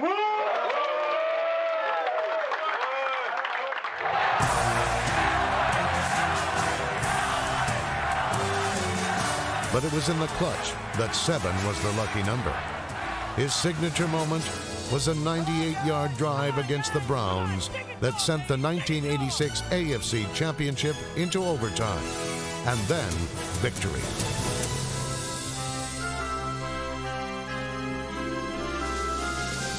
Packers jumping around, they rush 4. Although he failed in his first 3 Super Bowls, he helped lead the Broncos to victory and personal redemption in Super Bowl 32. The 5-yard line. My goodness. You want to tell me the 37-year-old man doesn't want to win this game? Man, oh man. That sacrifice. Oh man. I suppose there was going to be that little asterisk behind his name that he didn't win a Super Bowl, and now that is out. He was going to be one of the greats of all time anyway, a Hall of Famer, but I think now he's done it all.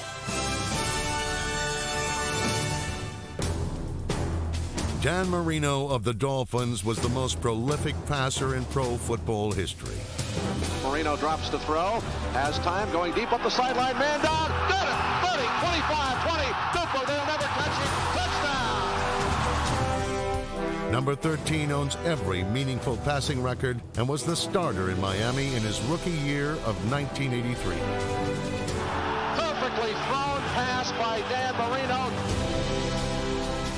Marino possessed a trigger-quick release and uncanny touch on both his short and long throws.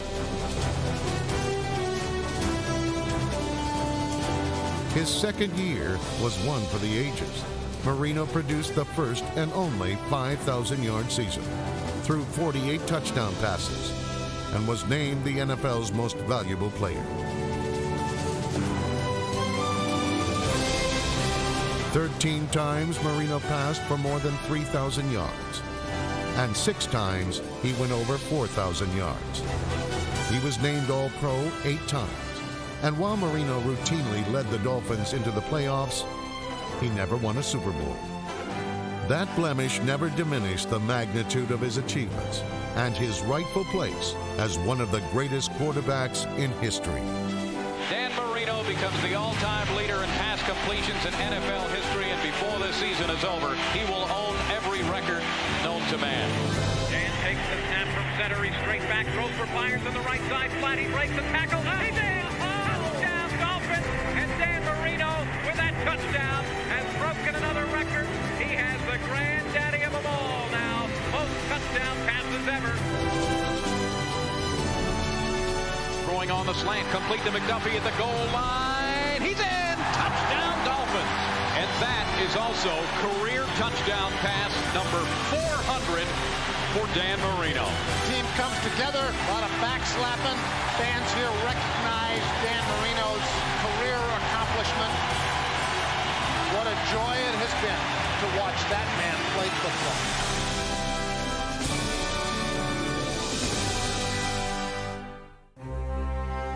Early in his Hall of Fame career, Steve Young defeated teams not with his arm, but his legs.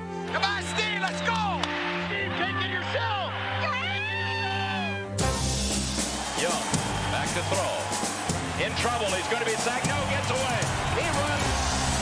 Gets away again. Goes to the 40. Gets away again. To the 35. Cuts back at the 30.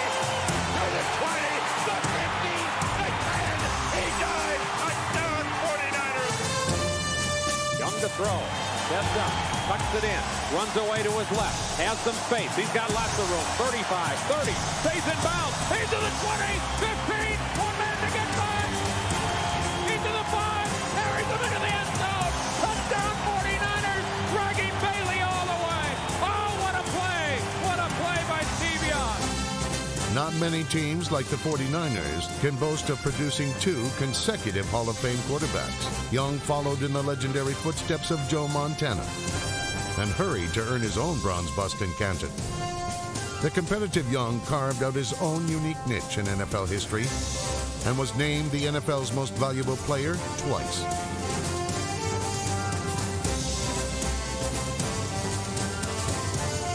Really, the whole world turned on the Super Bowl thinking that Steve Young was going to fall on his face. Unlike Montana, who won 4, it seemed Young would never win the ultimate game until Super Bowl 29.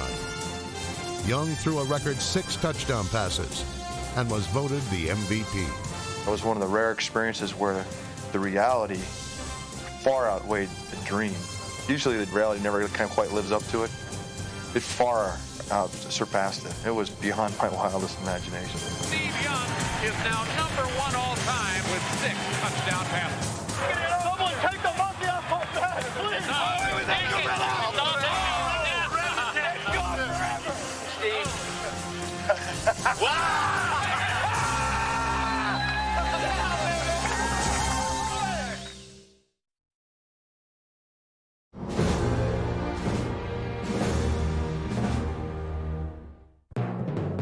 The NFL flag flies highest over Chicago, Illinois.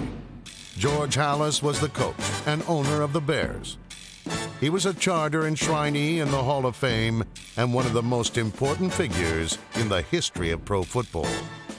Yes, this meeting in Canton on September 17th was held in the Hupmobile showroom in his automobile agency. And of course, there weren't enough chairs for everybody, so we sat around on the running boards of the Hupmobile cars. And in order to join this group, you had to put up $100 for a franchise. I think it's worth a little more than that now.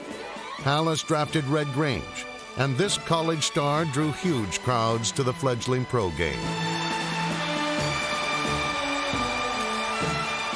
From the Galloping Ghost to the Kansas Comet, Halas produced a legion of stars and future Hall of Famers.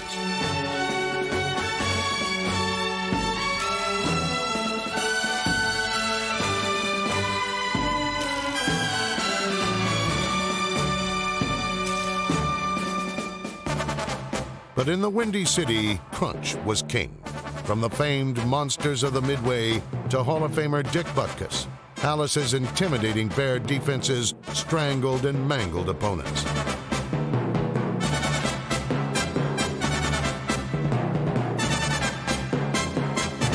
Halas won 324 games as a coach and 6 NFL titles.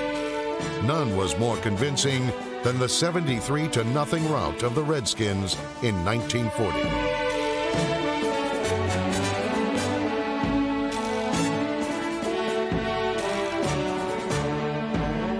George Halas, the father of pro football. George, when I met him, was his own press agent for the Bears. He did his own coaching. He played right end. He signed the players. He did his own scouting. He ran the concessions. He was the guy that looked out for the police and everything at Wrigley Field. He was a one-man gang. There would be no football league today had it not been for George Halas. There's no doubt about it. Rooney was the patriarch of the Pittsburgh Steelers and one of pro football's most revered owners. He founded the Pittsburgh Pirates in 1933 and renamed them the Steelers in 1940. Rooney turned Pittsburgh from one of the worst teams in the history of the game into one of the greatest. One of the great opportunities I had was to give a game ball away after the first Super Bowl. And we had decided to give it to Joe Green, and I saw, standing in the background, the Chief. And I realized that I had to give the ball to the Chief. His teams won 4 Super Bowls, but it was his generosity and love for his players that set him apart from other owners. He was as great a person outside the game as he was inside it. A true man of the people. It was amazing how he knew every player. I mean, I'm talking about in training camp. And he'd make it his business to speak with all of them, some way. When he shook your hand, he put it in there and he let it stay in there and let you feel it. He didn't put it in and take it out. He didn't talk to you and look away, not look you in the eye. And he did that when he walked through the community, his community. And I'd like to welcome the Burt Bell family on behalf of the Narberth Historical Society. Burt Bell did it all. He sold the tickets, he coached the team, and he brought home the gate receipts in a cigar box. The old-timers know it, and I hope these guys playing today remember a guy by the name of Burt Bell. If it wasn't for him, you wouldn't be a millionaire. I remember Burt Bell as a figure to me of what a commissioner should be. He was gruff, he was a fan, he loved football. Burt Bell was a guy who, for the first time, people could point to in football, as they had in baseball with Landis. They knew who was in charge. What he was saying is not only that we will try to level the field competitively, which was his main goal. It led us to a future where New York was not the center of the universe anymore, that you could play in Green Bay or anywhere else and become a national figure. For 60 or 70,000 people to do this for the Green Bay Packers and the city of Green Bay, it certainly should set an example for some of the larger cities of what enthusiasm and desire and love of sports will do. He dearly loved the football players. He would always conclude his talks with the teams with, "This is my home phone number. If you have any problems at all, you can call me at any time of the day or night." That was the way Burt ran the league. He ran it out of his heart and off the top of his head. In his lifetime, he targeted all his hopes and ambitions, his dreams and struggles to professional football. He took a game and made it America's passion. While Burt Bell made the NFL a popular sport, Commissioner Pete Rozelle made it #1, replacing baseball as America's favorite pastime. He was able to accomplish things because he was able to bring diverse groups of egotistical, strong-minded owners and managers together and do things that were necessary to be done for the betterment of the league, not necessarily the individual clubs. And so he was the glue. He made it work. To have a man that had his background, an understanding of dealing with the people, dealing with the media, the new world of television, promotion was the most fortunate thing that ever happened to the league. Look at the Super Bowl, which was a championship game, but we have championship games and World Series and all kinds of things like that. He built that into an international event. The eyes and ears of the world focused right here on this canyon, this beautiful stadium. 41 nations will be receiving the television coverage of this event. この素晴らしい模様を日本の皆様に直接お目にかけられないのが非常に残念です。A unos minutos de iniciar este juego por el campeonato de fútbol americano profesional en There's no question that the National Football League is the preeminent sport in the world, I believe, and that Pete Rozelle has been the best commissioner of any sport in that time. If you think in terms of egos of coaches and egos of players, egos of player union and egos of owners, and have to massage all of the different people that he's had to massage, and then to have some policies that have you move in the same direction, that's a great accomplishment. I mean, politicians don't last that long. Who lasts in office 30 years having to do that kind of massaging and manipulating? I think it's brought a serenity, a calmness to a sport that obviously has violence and is so competitive that sometimes the worst side of people show. He's brought grace and style to that, and the public has been that much more responsive to the National Football League because of Pete Rozelle. Not everyone liked Rozelle, but they all respected it, including Al Davis of the Oakland Raiders. We have a battle. We have to take on the NFL. We have to take them on. We have to get a merger. We have to do whatever we want. And who's going to be the guy to do it? And in the whole world, they picked Al Davis. There may not have been a merger were it not for him. The merger in 1966 brought peace to the two warring leagues and made the Super Bowl a transcendent event. Davis's Raiders won it 3 times, defeating the Eagles, the Vikings, and the heavily favored Redskins. Al Davis's commitment to excellence had paid huge dividends. This was our finest hour. This was the finest hour in the history of the Oakland Raiders. Just win, baby. And that commitment to excellence thing that he coined years and years ago, I see now as corporate mottos. He approached it like it was a war, like it was us against them. And now everybody says that. He doesn't have another life. He doesn't have a business out there. And football's every day. He doesn't take vacation, doesn't play golf, doesn't play tennis. Football's Al's life. I feel we're one of the last bastions of hope as a team image, as a team organization. I don't want to give that up with the Raiders. We believe in tradition. We believe in the glory. We believe in the debt we owe to our players from the past. If I could leave a legacy when it's my time to leave, that the Raiders would stand as a pinnacle, and that people all over would remember that patch and say, wow, they were good, they were great, and they dominated. Paul Brown was one of the greatest coaches in pro football history. He built a dynasty in Cleveland, winning 4 All-America championships, and later 3 NFL titles. All football came from Amos Alonzo Stagg, but pro football came from Paul Brown. The Browns ran the ball, but his passing attack was called basketball in cleats. After the game, Bert Bell came in and congratulated me and us, and he said it was the best football team, the most intense football team he had ever seen. Brown was also a great innovator. He called all the Browns' plays and used messenger guards to shuttle in his calls. His training techniques were light years ahead of his contemporaries, and his summer camps were laboratories for experimentation that ultimately became NFL titles. For player safety, he developed the face mask. Everything he did resulted in victories. His record in Cleveland was phenomenal. 153 wins, 53 defeats, and 8 ties. In 1968, he became owner and coach of the expansion Cincinnati Bengals and turned them quickly into winners.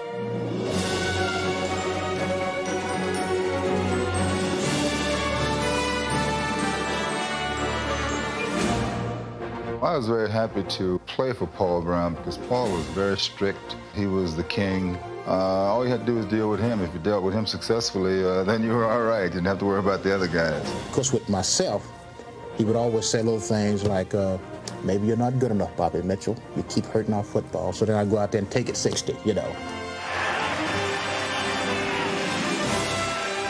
Brown was a demanding taskmaster who saw a multitude of sins, not only in defeat, but in victory. He'd come in, he'd walk up in front of the group, he'd say, quiet, we'll go over what we did wrong in the game. He'd take out this piece of paper and it would drop all the way to the floor. Said, gee, we just beat these guys 38-0, you know. Over the years, there are times I loved him, there are times I hated him. But when I went into coaching myself, I found myself doing exactly the same thing he used to do saying some of the same things he used to say. Playing for Paul Brown and the Cleveland Browns was probably the best thing that ever happened to me.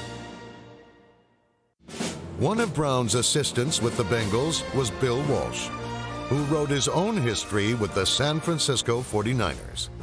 I think that was the most fortunate thing that life dealt to me, because over those years that I worked for other people, Paul Brown as an example, I developed the skills necessary to become a head coach. Fortunately, time passed and the maturity took hold, and the wisdom and the knowledge, so that when I did have an opportunity, I made the most of it. Walsh originated the pass-happy West Coast offense, which had a profound effect on the modern game. In his third season, he won his first Super Bowl against the Bengals. In Super Bowl 19, his 49ers routed the Miami Dolphins 38-16. Walsh's third title in 10 years was a miraculous comeback against the Bengals in Super Bowl 23. Montana at quarterback, 39 seconds remaining. Back to throw Montana. Steps up, throws. I know he resents being called a genius because he doesn't look upon himself as a genius, but he knows what he's doing better than anybody else does. Well, if you got a choice, go that way. Yeah, because then if he misses the tackle, you can step through his tackle, you're by yourself. When you come underneath, you got all the pursuit coming back toward you. We call ADX hook again, and they got bumping one on Dwight. We just have Dwight want a full-speed slant. I think Bill Walsh has the great talent of being able to pick out a weakness on a defense and attack it in a relentless, merciless fashion. He is almost vicious in his approach. Not a vicious person, not meant in a negative way, but Bill Walsh will concentrate on your weakness and kill you. We took that great Dallas defense, just took it apart. We knew just how to play against it. We beat them 45-14, and we could have scored more. When he retired in 1988, Walsh's 49ers were a dynasty, the team of the 1980s. Walsh was a disciple of a genius named Sid Gilman. Sid, I guess the term is the cutting edge. He was on the cutting edge of just about everything. He was the innovator in professional football as far as spreading the offense out, bringing more wide receivers into the action and bringing backs into the pass patterns. One description would be the Einstein, the master of offensive passing game in the National and the American Football League. Sid believed in every kind of formation, every kind of offense conceivable to have a little of all. The field is 100 yards long, and it's 53 and 2/3 yards wide, you see? And we decided we're going to use every inch of it. The foremost authority on the passing game, Gilman believed you throw to ring the cash register. Sid had a television program, and I just by chance happened to catch it. And Sid was sitting with a projector. He had Lance Allworth with him, and they were talking about running specific pass patterns. And at that point, I realized the brilliance of this man. Weak safety man runs to Lance. And again, Lance, you run that hook and get that leveling off period and sit down, and then you skip off from there. First time he was 50, went cover 7. Second time he was 40, still went cover 7. I haven't seen any strong coverage yet. When the coach says, I've got to establish the running game, he is, if you'll excuse me, camera, he's full of You've got to establish the pass. If I can establish the pass, I'll be able to run. He's a creative genius. You know, that term genius gets thrown around in our game a little bit, but this guy really was. Joe Gibbs knew exactly what he wanted to do when we played football. He knew how many chances he wanted to take. As conservative an individual as he looked with his big old frog eye glasses on the sidelines and his hat and his demeanor of quiet composure, he was a gambler inside. They got their run sequence, and it looks like Rippon hands it to Biner. Option play. He's got Orr wide open at the 15, 10, 5. Touchdown, Washington Redskins. We were a simple football team. Everybody says we were basic. Everybody knows what we're going to run. Hey, we're going to run Riggins to the right side. We're going to run Riggins to the left side. We're going to throw the ball to Art Monk. When you're a good football team, you're going to have tendencies because those are plays that you execute well. Joe's big thing was the shift, the formation, how to disguise the play. 19 or 20 guys shifting at one time. I mean, he used to take everybody on the left side, move them to the right side. When we were defending the Redskins, you know, the thing that always would come to mind thinking back was that we shouldn't have a problem this week because they only have 3 or 4 runs and they only have 3 or 4 passes. The thing that would always happen, it seemed like, is that they would execute those 3 or 4 plays better than the defense could defend them.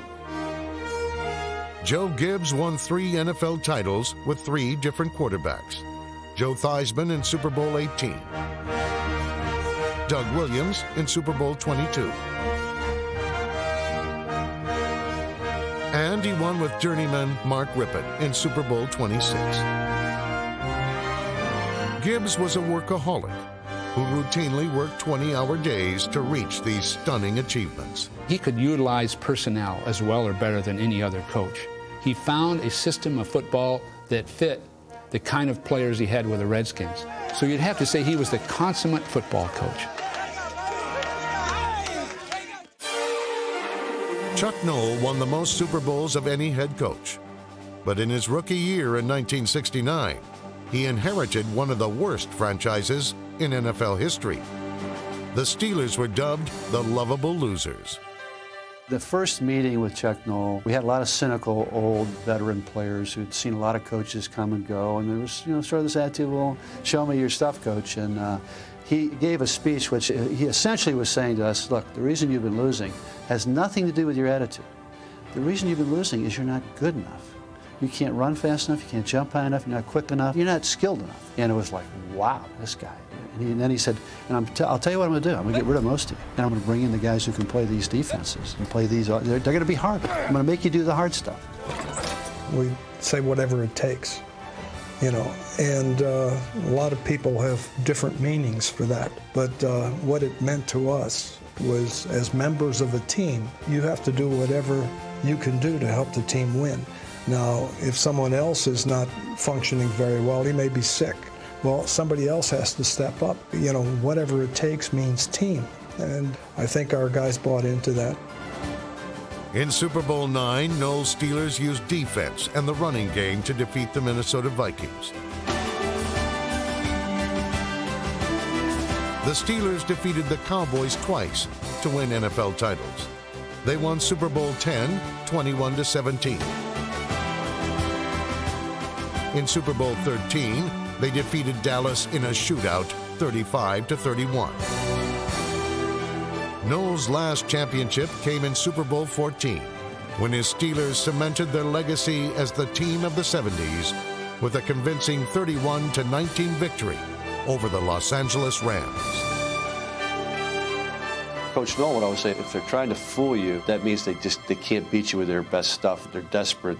Just line up and say, come on. That's Chuck Noll. In 1960, Tom Landry took over the expansion Dallas Cowboys and turned them into the storied franchise known as America's Team. If there are geniuses in coaching, he would have to be recognized as one of them because he was very innovative. The multiple offensive sets, the motions, the shifting, he pioneered in that area. Brilliant tactician, a coach that handled the game itself extremely well with his play calling and his direction. In a sense, ahead of his time for many years, offensively and defensively. One of those coaches that knew every position and could really coach every position. Tom Landry was one of the few coaches who coached both sides of the ball. Tom Landry was a great innovator. He was one of the architects of the 4-3 defense.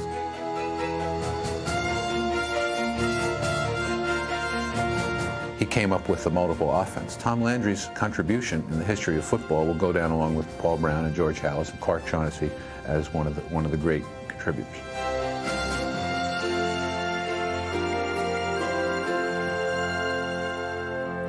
Sometimes you'd have a hard time on Mondays remembering whether you won the game or you lost the game because he wanted perfection. A strong leader like Landry, you do fear him at times, and when you do have some maybe fear or overwhelming respect for Coach, when he tells you something, you listen.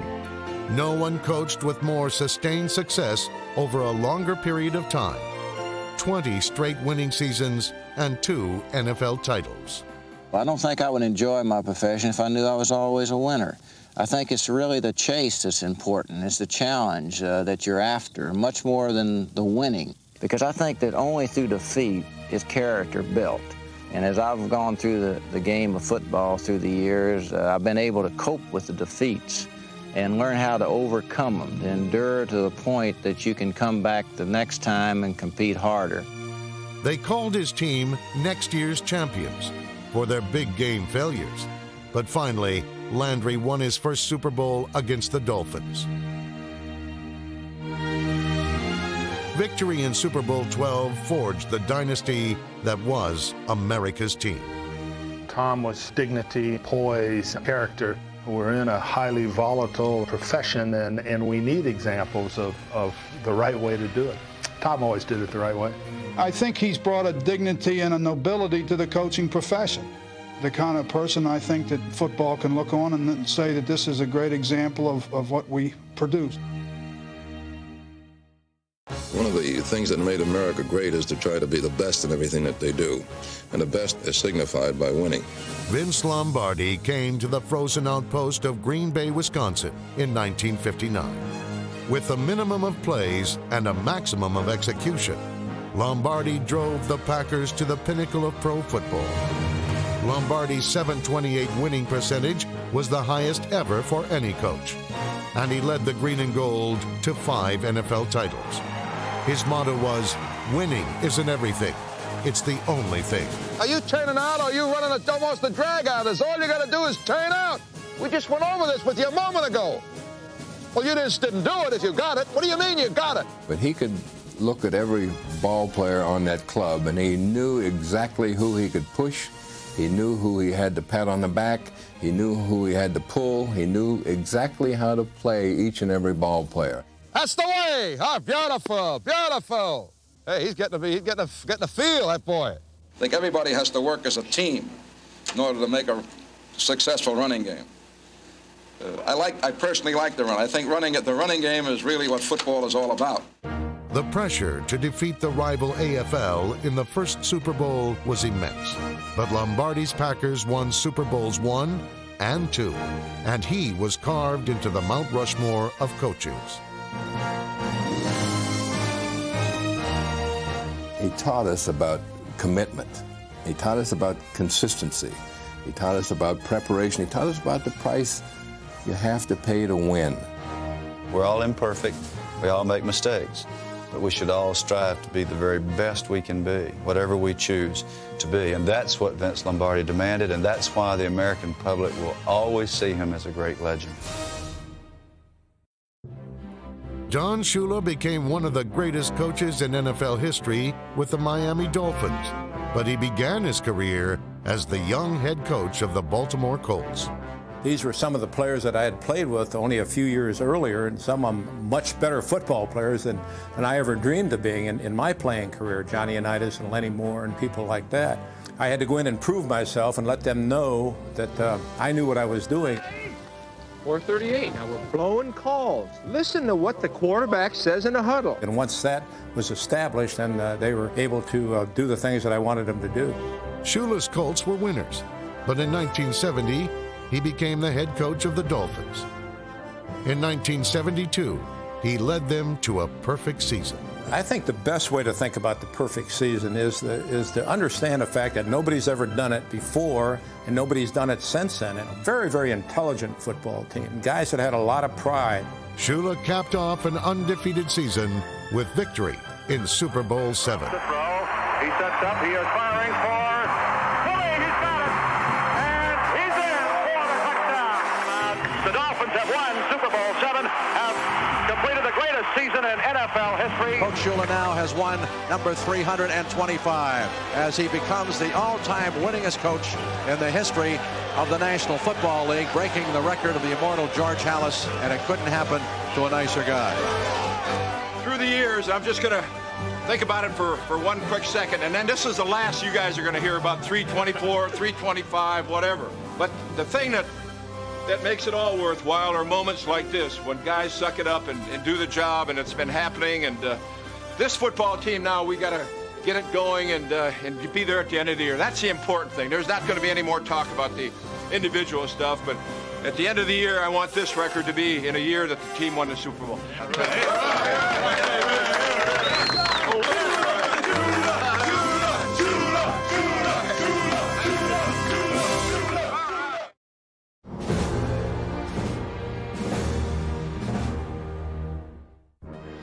Suppose just once that the greatest players of all time could get together in their prime and play a game for the ages, the ultimate pickup game.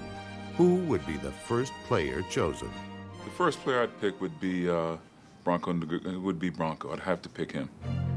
And you look at them, they knew nothing about nutrition, they knew nothing about weightlifting. They just went out there and played hard-nosed football with a piece of leather on their head. I would pick Mary Motley as the fullback, #1. I'd pick Steve Van Buren. He was a great running back. I think Night Train Lane. Yeah, the Night Train. I would love to play with Bobby Bell. Gino Marchetti. Yeah. I have to pick Lenny Moore, and I think I'd pick Lenny Moore. Walter Payton. I think he's the epitome of all of us with his character and his spirit of enjoying what you do and going out and preparing to play it at the highest level that one possibly could. Well, I tell you right off the bat, it would be Gale Sayers. And I tell you what, I'd put him on offense, I'd put him on defense because he was the most electrifying running back and player that I've ever seen. I never played against Gale, but I tell you what, like everybody else, I've seen the highlight film, and the film don't lie. Let me pick 2. My teammate Dick Butkus and Deacon Jones. I played against Deacon, and I think he's the best of the best as far as being a defensive end. Dick Butkus, I've been hit as hard in practice by Dick as by anybody in the game. There's no one tougher than Dick Butkus. The emotion that he had, the fierceness, his desire to win, and he didn't play with great Bear teams, but he certainly was a standout, and he made those Bear teams that he played on that much more competitive. I think I'd want Warfield on my side, for sure. I think I'd throw more passes, too. Well, naturally, since I'm a receiver, I got to have somebody to throw it. You know, I got to have a quarterback. You know, naturally, I got to choose Namath. So often, the easiest choice is the one you know best. Tony Dorsett. Roger Staubach. Well, you know, Joe Green was a pretty good one for us. I'd probably stick with that. My first pick would be Joe Green. The Miami Dolphins selected a teammate who will soon be enshrined in Canton. I guess I'd probably start with the quarterback position, and I'd probably pick Dan Marino. It will probably be Dan Marino. You know, I've got to go with number 13, and I've coached, Unitas, and I've coached Bob Greasy, but Dan Marino has got all of the records in the history of the National Football League. He's got all the passing records.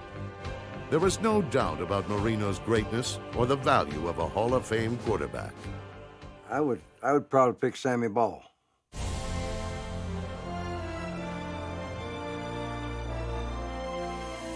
could run, he could pass, he could punt. He played defense. 1 year he led the league in punting and passing and pass interceptions. He's the best football player, as far as I'm concerned, I ever saw. It's a no-brainer because it would be Joe Montana. Well, I have to begin with Joe Montana. I have to do that. I'm picking Joe Montana because the guy just wins. If winning is the true measure of a quarterback, the choice seems obvious. Otto Graham. I say, to me, he's the greatest football player ever played because in 10 years, he put us in a championship game 10 years in a row. A lot of guys had more ability and probably more skills, but he could win, and that's what counts, doesn't it? He could win. Unitas. And I feel very comfortable about that choice. I would say John Unitas. Let him call the plays. He's the best play caller I've ever seen. The most competitive, winning quarterback, maybe, that's ever played the game. Johnny Unitas received the most votes among quarterbacks, but it was one of his contemporaries who received the most votes overall. If I were going to pick one guy that I wanted to have on my football team, it would be Jim Brown. Greatest football player ever to play, in my estimation. Jim Brown. You know that. I'd take Jim Brown. A lot of people say I replaced Jim Brown, but you never replace the best running back in the history of professional football. He was the only guy that I really didn't want to play against him. You know, I mean, I wasn't jumping up and down to go out there and tackle him. I never had a chance to play against this person who is revered. So being a competitor, like we all are, you sort of think about, okay, that's one that you want to go against. You know, to face Johnny Unitas, to face him in that 2-minute situation, and to have Jim Brown back there, it couldn't get any better. Throughout the history of pro football, it is difficult to judge who truly is the best of the best.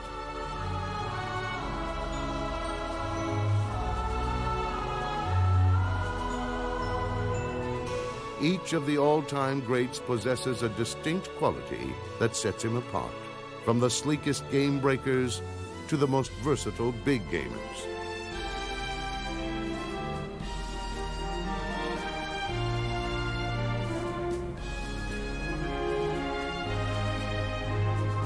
They are the game's groundbreaking pioneers, the most inspiring underdogs, and the fiercest intimidators.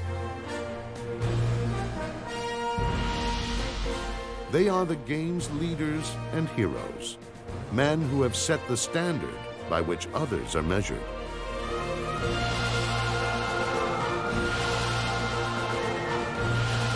Among the thousands who have played in the NFL, these are the select few who stand above the rest, men who will forever be remembered as the greatest.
This has been a production of NFL Network.